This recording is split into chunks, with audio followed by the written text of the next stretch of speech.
She didn't just sing soul music, she built it. Before Motown was a movement, before David Ruffin had even stepped on stage, there was this woman. She was the first African American woman to own and operate a record label, launching careers, mentoring legends, and creating Detroit's blueprint for soul music long before the world took notice. Yet somehow, her name seemed to be buried in the footnotes while the stars she helped shape rose to fame.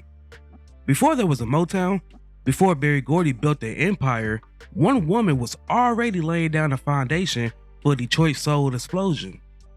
She was a singer, a songwriter, a label owner, and a boss at a time when Black women wasn't supposed to be doing the things that she did. She launched careers, built studios, and opened up doors only to be written out of history. The centerpiece of today's video is all about Johnnie Mae Matthews. Now, if you guys love my videos and love supporting me, then I suggest you become a member of the channel where I will be releasing exclusive videos just for you all. Be sure to get that family tier so you won't miss out on these exclusive perks.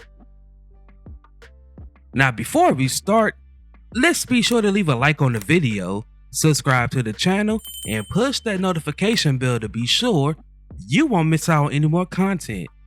Now, without further ado, let's cue that intro.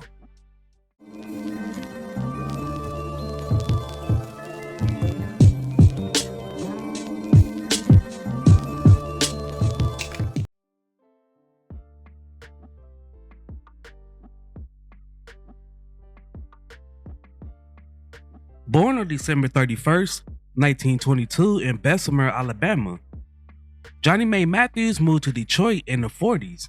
Like many African Americans during the Great Migration, she brought her Southern roots and her love for gospel and blues. But Johnnie wasn't just chasing a dream. She was determined to build one.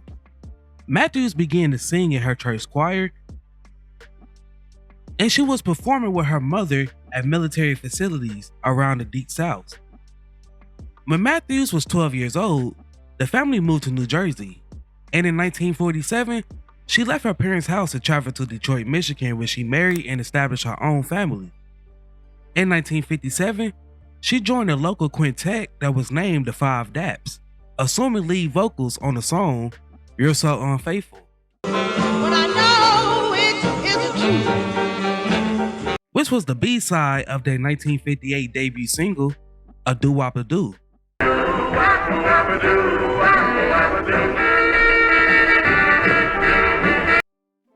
Pianist Joe Hunter provided instrumental support on the single, and he eventually led Motown's renowned studio band, the Funk Brothers. In the mid-50s, she gained attention for her raw vocals and sharp business instincts.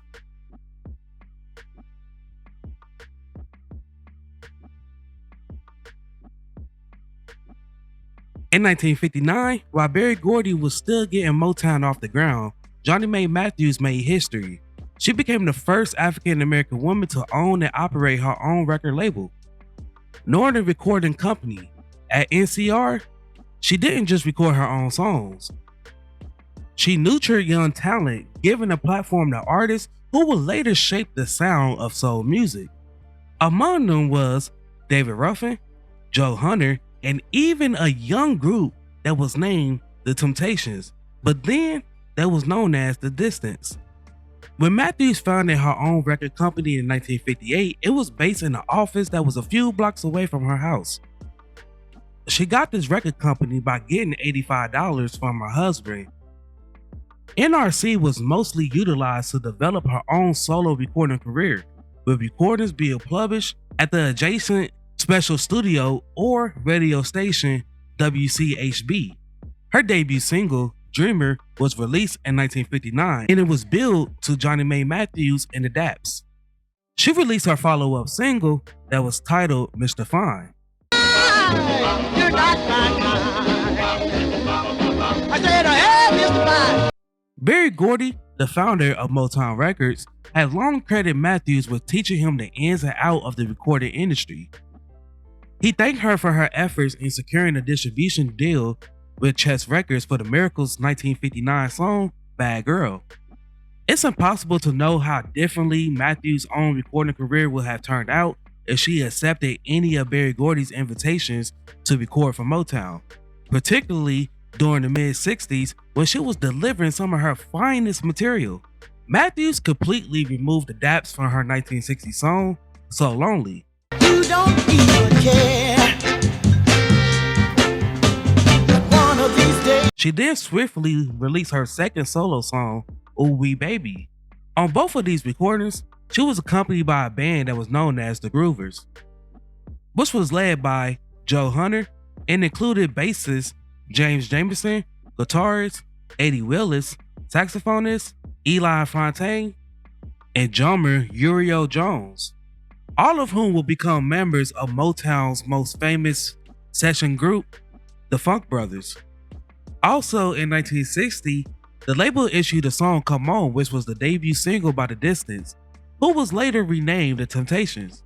At the time, the label had many sister labels, most notably Real, which this label released several of Miss Matthews' singles such as Oh Baby, No One Can Love Me the Way You Do,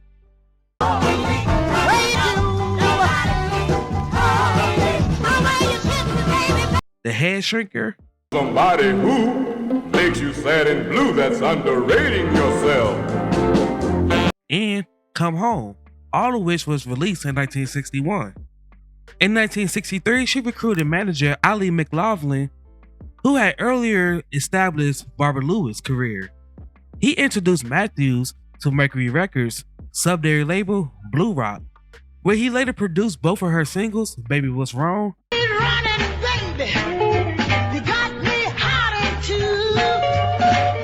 and My Man. He soothes me so I won't complain. During the late 60s, Matthews recorded several good songs for her big hit label that included I Have No Choice, Good to me. And you said My Mama Didn't Lie, you're a man. You don't have to be a lady just because you wear a dress. Don't and Don't Be Discouraged.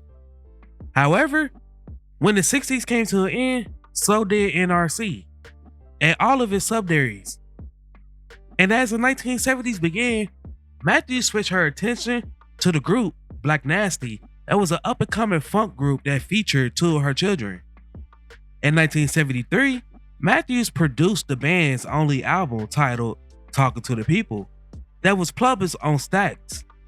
Black Nasty eventually rebranded and they renamed themselves the ADC Band.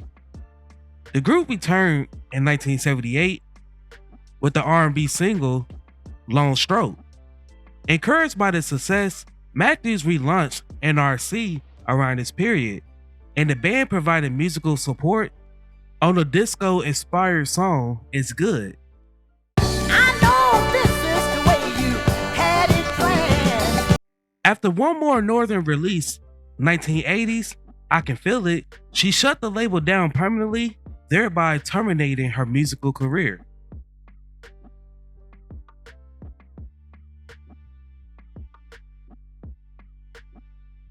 Johnnie Mae did it all. Wrote songs, ran the studio, managed artists, and distributed records at a time when black-owned record labels was very rare, and a black woman in the charts was almost unheard of. She dealt with radio stations that wouldn't play her music, distributors who wouldn't pay her, and male-dominant executives who didn't take her seriously. But Matthews never backed down. She wore mink coats to meetings, negotiated hard, and let people know she was a force in the business. And while doing my research for this video, Vanessa Bell Calloway's portrayal of Johnnie Mae Matthews in the Temptations miniseries is exactly how I picture her.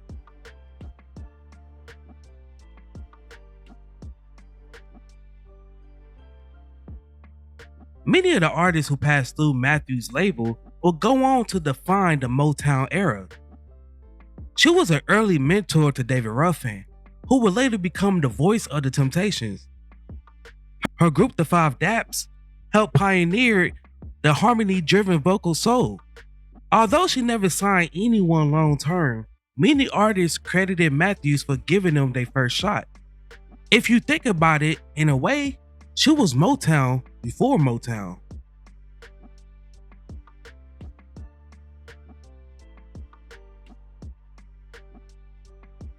As Motown exploded in the 60s, Johnnie Mae Matthews found herself on the sidelines of a story that she helped start.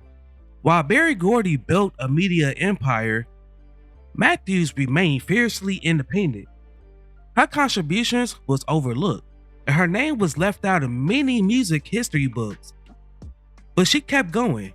She relaunched NRC several times and stayed active in the Detroit scene when Berry Gordy was taking everyone out. She even released music well into the 80s.